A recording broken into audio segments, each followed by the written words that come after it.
Welcome to the Great Detectives of Old Time Radio. From Boise, Idaho, this is your host, Adam Graham.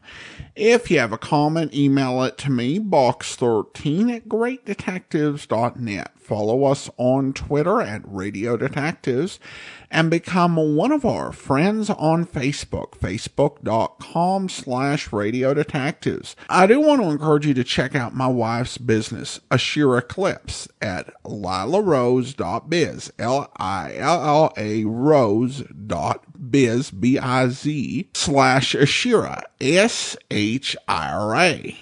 There you can buy a wide variety of different hairpins, hair clips, and headbands to fit the taste of a wide variety of different women. In addition, many come in different sizes in order to fit different hair types. So I do encourage you to go check it out, LILLARose.biz/Ashira. But now it is time for this week's episode of Philo Vance. The original air date, November 21st, 1946, and the title is The Midget Murder Case.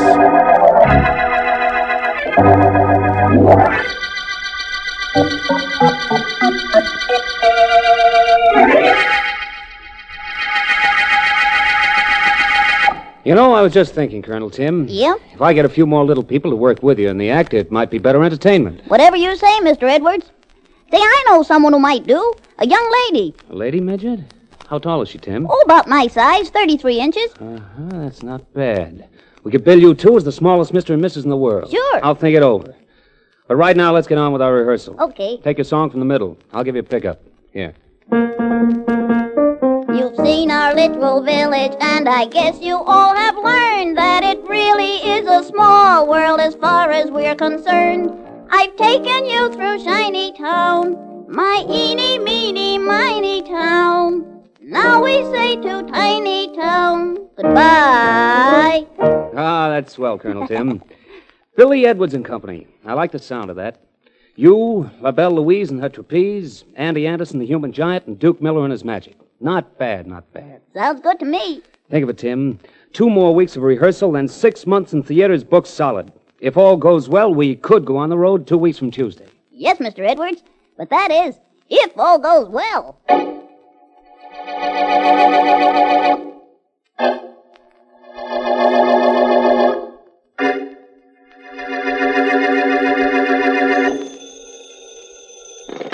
Homicide Department, Sergeant Heath speaking. Sergeant Heath, this is Jennings. I'm the janitor of the rehearsal building on Kearney Street. Hurry over, please, Sergeant. Please come right away. Okay, Jennings, take it easy. Tell me what happened. A man's been shot, and he's lying on the floor of one of the rooms. Hurry, Sergeant, hurry. Be right there. You know the man's name? Edwards, Billy Edwards. Hurry, please hurry. Don't touch anything and don't leave till I get there. Be up in 5 minutes.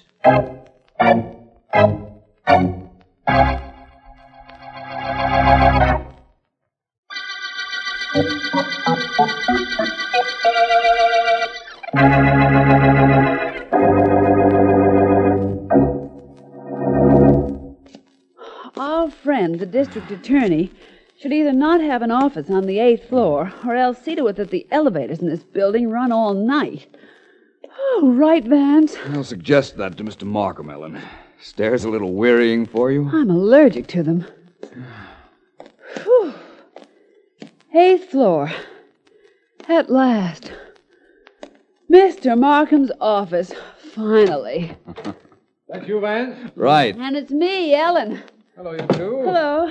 Sorry to get you down here at this hour, Vance, but I thought you'd be sorrier if I hadn't. Oh. I'm fairly certain I would be.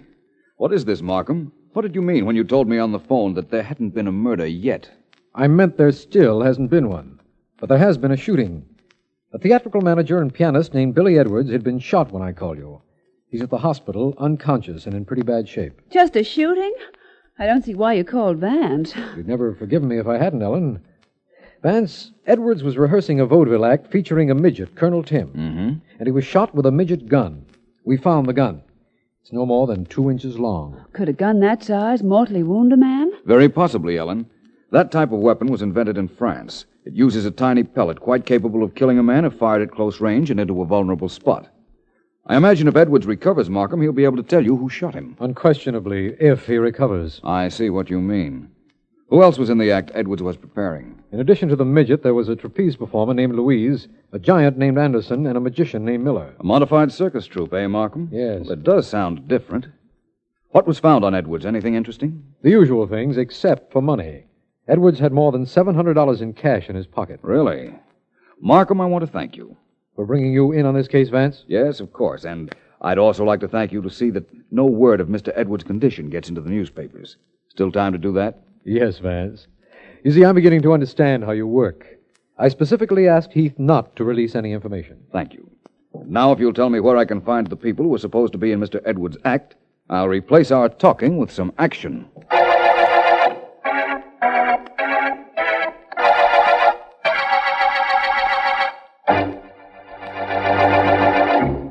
Look, Louise, why not team up with me? Even if Edwards gets better, it'll be months before he puts our act on the road now. No, Duke. I don't think it's right. I just don't. And I don't either. The least we can do is wait for Mr. Edwards to get better. Maybe he ain't gonna get better. And what happens? We lay off for months.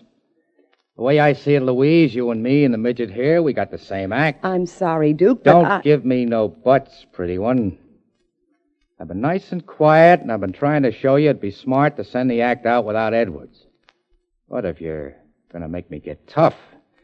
Where you going, runt? Out. Just out. Hey, wait a minute. You know, I think he worshipped you, Louise. He didn't like the way I was talking to you. Now, let's get back to what you were saying. You were going to get tough. How tough? Not the way you think, baby doll. This way. Suppose the cops were to know Bill Edwards was in love with you when they found out there was a Mrs. Edwards. You're pretty low, Duke. You'd tell him, wouldn't you? I don't know. I don't know anything, except all of us ought to team up and take over those booking Edwards got. Now, I ain't a bad guy, baby, if I'm treated right. Try me out and see. I always had a yen for you. Get away from me, Duke. Keep away from me. Oh, so that's the way you want it. All right, maybe I can... There, that Andy. midget brought the giant with That's him. why I went for you. Don't let him do anything to Louise. Mix you up. What is this here? He bother you, Louise? Well, look, Andy, I was just kind of talking. He bother you, Louise? He bother you, Louise? I break him in half. No, Andy, please. Please, it's all right. She told you, Andy. I didn't do nothing. She told you that. You heard her. Now keep away from me. Don't, Andy. Don't. Don't, Andy. You open Andy, door. let go of me. Sure, Andy. Come on. Now I throw skunk outdoor. Now get your hands off me. You Well, choking this me. is a very pretty picture. Do you mind if I interrupted a moment? Who are you? My name is Vance, Philo Vance. I want to see all of you about the shooting of Bill Edwards. I throw him out, Louise. No, Andy, no. Don't throw anybody out. Mr. Vance, we've already answered all the questions the police asked us. I know, but I wanted to meet all of you socially before I uncovered evidence that will send one of you to prison for a long, long time.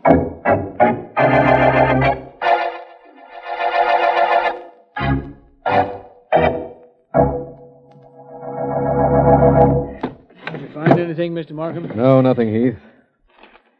But let's keep looking. This apartment isn't very large. No. I'm sure there's something here that'll give us a lead on who shot Edwards. Oh, that's his picture there on the piano. Nice-looking fella. Probably his wife next to him, huh? Probably. It's quite pretty. Hope she doesn't mind what we're doing to her apartment when she returns here. Oh, Heath, have you followed Vance's instructions about keeping Edwards' condition out of the newspapers? Sure I did. DA, do I have to keep on taking orders from him? Heath, we haven't done badly by taking suggestions from Vance in the past, have we? No, only this is just a routine case, DA. God, I guess that's it. Nothing left to look into except that trunk in the corner. Yes, well, let's look in that. Oh, come on over. We'll do it together. Okay. Sure wish Mrs. Edwards would get here. If we can't find anything, maybe at least she'd tell us something. Huh. Trunk's not locked. That's something. Yes. Seems to be stuck, though. Help me, will you, D.A.? Sure. There. Holy mackerel. Look what's in it. Mrs. Edwards. Look at her neck, D.A. Those red marks. She's been choked to death. Yes. By somebody with very powerful hands. Choked to death and crammed into this trunk. Heath, I don't know what Mrs. Edwards might have been able to tell us. All I know is she'll never tell us now.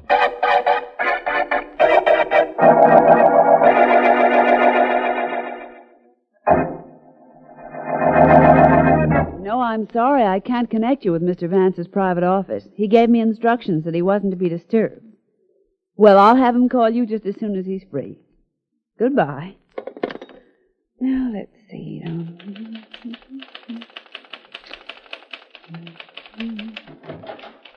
Me want to see Vance. Well, I'm very sorry, but Mr. Vance isn't seeing anybody.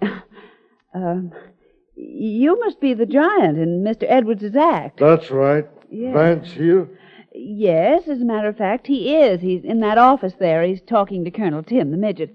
If you'd care to wait, I'm sure he'll be glad to see you when he's through. Me no wait. Me go in now. Hey, wait a minute. You can't do that. That door's locked, and besides, you can't see him, I said. Me don't care what you say. Me take care of locked door like this. Well, really, what do you think, Andy? What well, are you doing here? Mr. Anderson, nice of you to break in to see me. Van, shall I call the police? I Come think down not, Ellen. here. Better go back to your office. Andy, you shouldn't have come here. You broke Mr. Vance's door. Me break lots things maybe. He bother you, Tim? No, Andy, not at all. He's our friend. Our friend, Andy. You see, Ellen, I'm their friend. Now, please go on back while I find out what other reason Mr. Anderson had for breaking in on me. Okay, Vance. Only there are an awful lot of funny things happening around here. Well, Colonel Tim, would you like to continue? Well, I think not, Mr. Vance. Not now. Andy, I'm trying to help Mr. Vance find out who shot Mr. Edwards. I just told him that he used to lend money to people in show business. You tell him that? Yep. Why? Well, because it might help Mr. Vance find out who shot Mr. Edwards. What it did, actually, was account for the large amount of cash in Mr. Edwards' pockets, Mr. Anderson. Merely that and nothing else. Yet. Duke Miller, he tell me Mr. Vance want you in his office, Tim. I think maybe he do something to you I do not like. I come here. No. Well, Mr. Vance, there's nothing more I have to tell you. But maybe you'll tell me something. How's Mr. Edwards feeling? I'd say he's doing as well as can be expected. He still not talk? He's not conscious, Mr. Anderson, if that's what you mean. Well, come on, Andy. Come back with me to the hotel. All right. Oh, Mr. Vance, I'm sorry about the door Andy broke. If you let me know how Well, much... don't worry about it, Colonel Tim. Come on, we go to hotel. Come on, Tim. Goodbye, Mr. Vance. I'm sorry I couldn't be of any help to you. That's all right. Thank you for the information you did give me. Goodbye. Bye. Come on.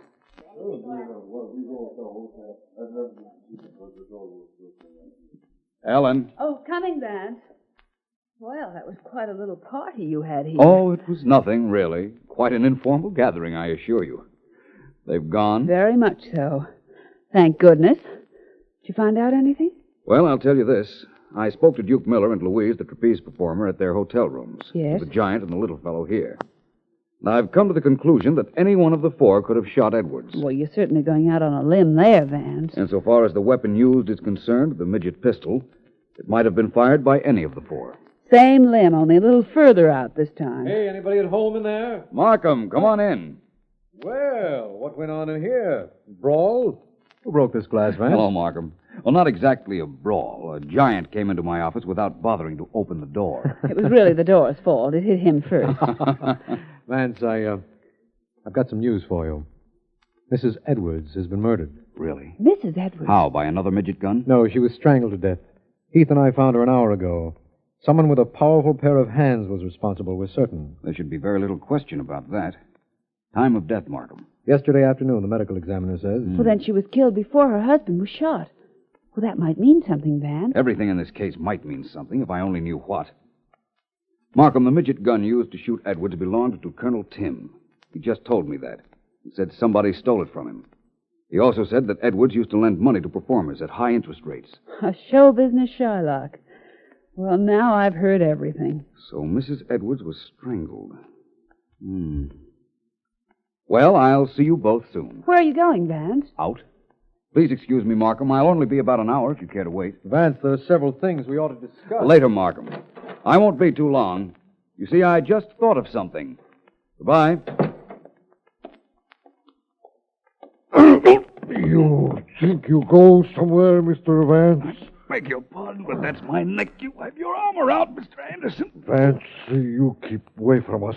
You no bother me, Colonel Tim or Louise, or even Duke. Keep away, Vance. We no like you bother any of us. Understand?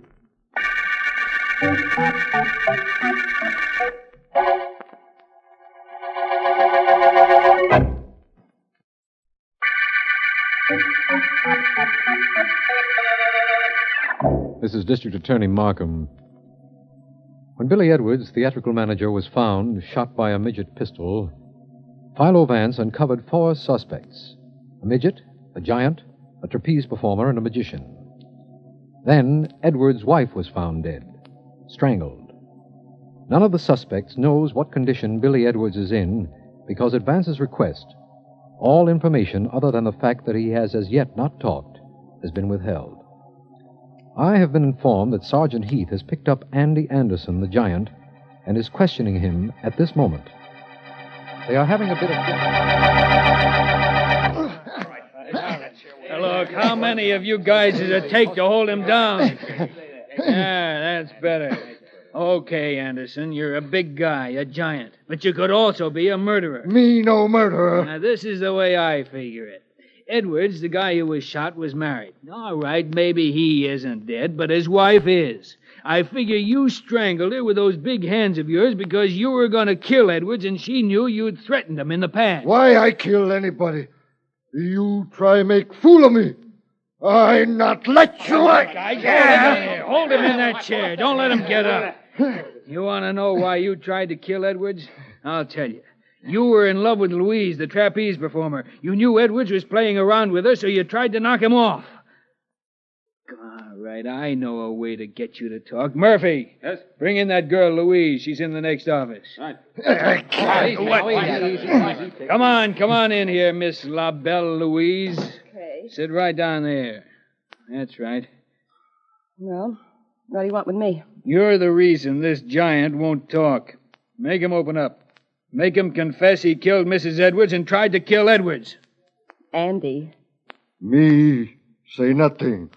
Please, Andy, if you know anything to help the police, tell them. I keep quiet because of you. Yes, I know, Andy. You want me to talk? I talk. Yes. This what I see. Yes, Andy. Night before Mr. Edwards is shot, I see you with little gun. Same kind as what killed Mr. Edwards. This I no want to tell police. You even have same gun with you now. This? Oh, is this the gun you mean? Yeah. This one on my charm bracelet? Yeah. Oh, Andy. Look, Sergeant Heath, it's perfectly harmless, isn't it? Let's see. Yeah. Oh, sure. That's just a toy. Me thought maybe... Maybe I shot Mr. Edwards? No, Andy, I didn't. Sergeant Heath, how is Mr. Edwards, and when can we see him? He's still unconscious. All this questioning may mean nothing if he's ever able to tell us who shot him. You can go, Louise. Oh, thank you.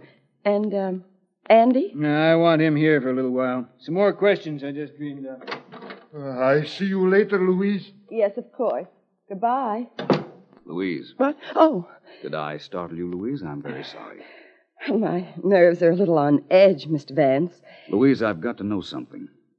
I'm pretty certain, as Sergeant Heath is, that our giant friend, Andy Anderson, is in love with you. And that Colonel Tim, the midget, worships you. I like them both, Mr. Vance. They're really wonderful people. I'm sure they are. And I'm sure that our magician, Duke Miller, was very eager to become a very good friend of yours, too. I gathered that from outside your apartment yesterday when I met all of you for the first time. Oh, I see what you mean. You think that because they all like me, and I like Mr. Edwards, that they might have tried to kill him, and had some other reason for murdering Mrs. Edwards. Is that right? Yes. All of them apparently wanted something from you. Your affection. Now, I want something too, Louise. I want your help in finding which one shot Edwards.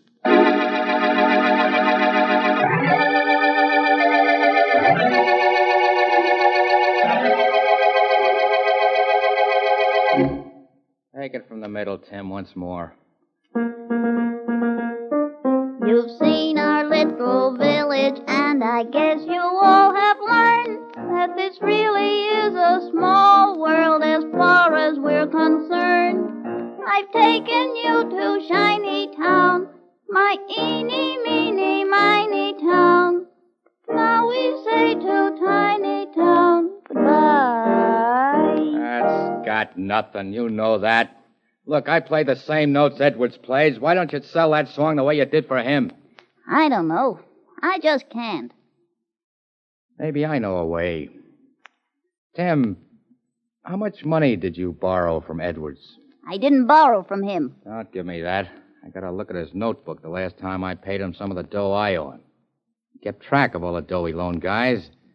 Your name was right above mine. I just don't remember the amount. How much was it? A few $100. I was going to pay him back when we started to work. You don't have to pay him back if he kicks off, do you? I don't want him to die. Then why did you shoot him? Me? I didn't. I never did. You can't go around saying things like that. Why, I'll... You'll what, Midge? Shoot me, too? You owed him money and you wanted Louise. You shot him. Yeah, you stole my little gun and you killed him. Who is it? Hello? Oh, Mr. Vance. What do you want here, Vance? Well, I just want to tell both of you that we just got rather good news from the Essex Hospital. Billy Edwards is doing rather well. He's expected to regain consciousness sometime tonight. I've already told Andy Anderson and Louise, so you don't have to bother. And you won't have to worry about any more questioning. Because when Edwards comes to, he'll tell us who shot him.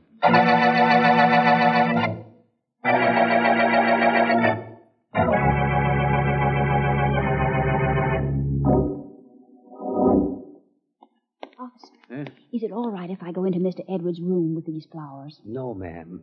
Nobody gets into this hospital room. Them's my orders. But I'm a nurse. I know you're a nurse. And what harm could you do? How do I know what harm you or anybody could do in there? All I know is I'm God here to see that nobody gets in Mr. Edwards' room. Very well. There's a patient up on the next floor who'll appreciate these. I'll take them up to her. Do what you like. You could save me one of them, though. I could take it home to the wife.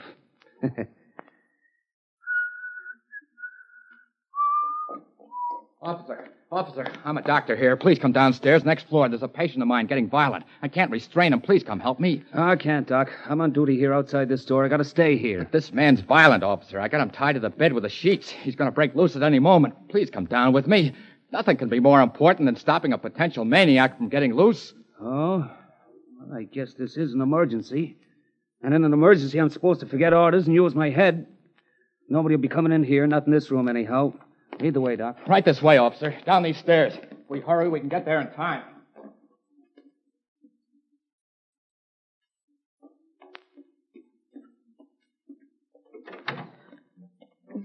I mustn't put on the light.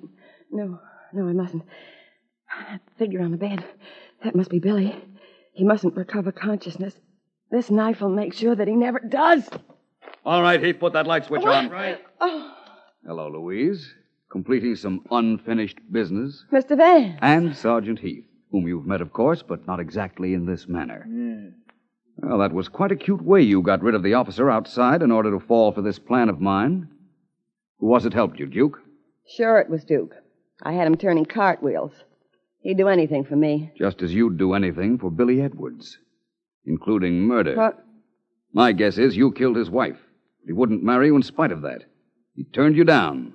So you borrowed the little gun that Colonel Tim carried and used it on Edwards. You're too smart, Vance. Do you forget that I still have this knife? Now I'm going to use it on you. Oh, no, you don't. Yes, I am. Come You on can't now. get away with the double door. crossing me Outside. like Open that. it up, will you, If I Vance? get a hold of Got a me, cop right what is outside. it? Oh, pleasure. Die, you she-devil. Get out that door, Wild. Get out. All right, boys, take her away. All right, I got it. Okay, Vance, we got her. You can shut that door in this case anytime you like now.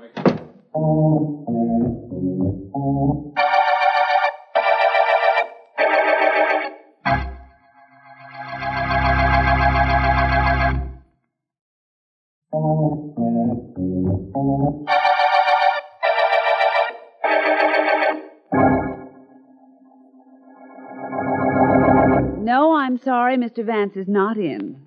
Goodbye.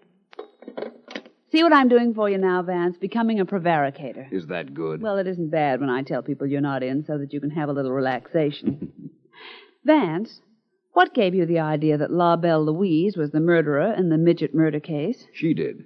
My investigations proved that each of the 4 suspects involved had motive and opportunity. And the girl actually made no mistakes that pointed the finger at her. Oh, so you had to let her convict herself. Something like that. I had an idea we might run into a stalemate on this case. That's why I asked Markham at the beginning not to make any announcement of Billy Edwards' physical condition. How is he, by the way? And incidentally, you took quite a chance on Edwards' life, letting Louise loose in his room with a knife just to prove she tried to kill him once before, didn't you? There was nobody in that room, Ellen. Edwards has been dead for 2 days. Huh? He died soon after he was brought to the hospital. But that was something I didn't want the murderer to know.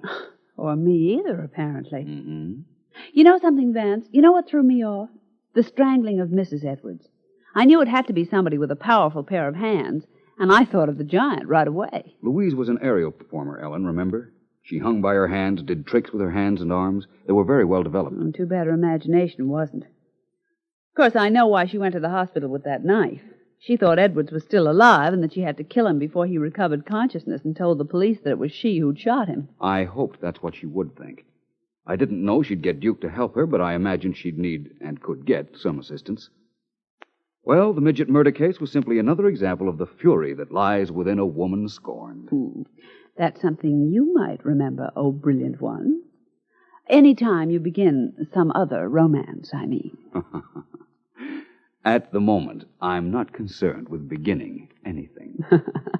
Right now, Ellen, I'm serene, content, and quite pleased with the end of the Midget murder case.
Welcome back. Well, I probably could have done without the song before the opening music, but other than that, this was okay. It had, I thought, a pretty plausible clue. And I think Vance keeping the status of the victim a secret made sense and, just gave him a card to play that he wouldn't have had otherwise. All right, well, now I want to go ahead and thank our Patreon supporter of the day. Thank you to Boz, Patreon supporter since April of 2019.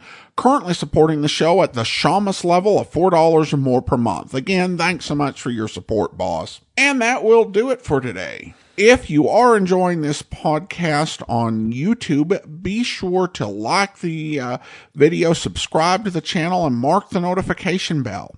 But join us back here next week for another episode of Philo Vance. Coming up tomorrow, we have an adventure with the man with the action-packed expense account. Yours truly, Johnny Dollar, where... Expense account item 1, $1.65. Person-to-person collect call from Sergeant Papish, New York Police Department. Item 2, $32.56. Train fare and incidentals between Hartford and New York City after clearing authority to resume on the Jacoby case. It had been stalemated 6 months before when the Rochester police and I were unable to recover any part of the items stolen from the Jacoby residence. I arrived in New York at 1:35, dropped my bags off at the New Weston, then went directly to the Metropolitan Police Station.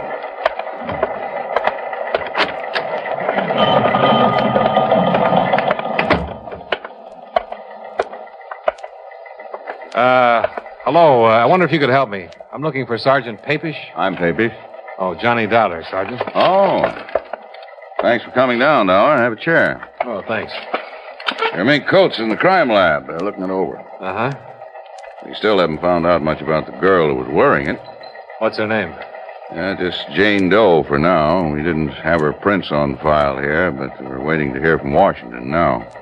She's been unconscious ever since we picked her up. Pretty bad shape. Well, what exactly happened?